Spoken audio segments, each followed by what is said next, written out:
शुक्रवार को लोकसभा में सत्ता पक्ष द्वारा पेश किया गया महिला आरक्षण बिल पास नहीं हो पाया। इस पर कांग्रेस नेता नाना पटोले ने प्रतिक्रिया देते हुए कहा कि हमने महिला आरक्षण का नहीं मनोवाद का विरोध किया है।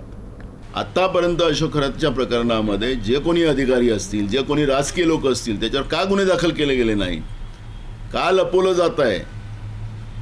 म्हणजे त्याचा सीडीआर भाजपचे जे बाहेर प्रवक्ते ठेवलेले आहेत त्यांच्याजवळ जातं आणि सरकारला माहिती नाही।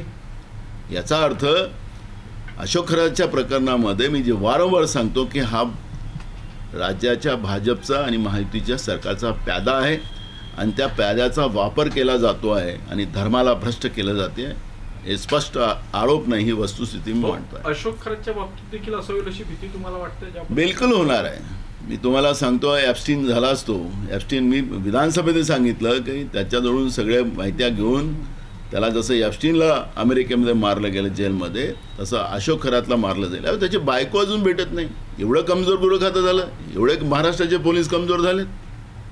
त्यामुळे या नेमकं मी विधानसभेत आरोप केला की तुम्ही एकदा त्याची फाईल तयार केल्यानंतर खराताची तो खरातला मारलं जाईल, हे माझं मी वस्तुस्थिती विधानसभेत मांडलेली आहे।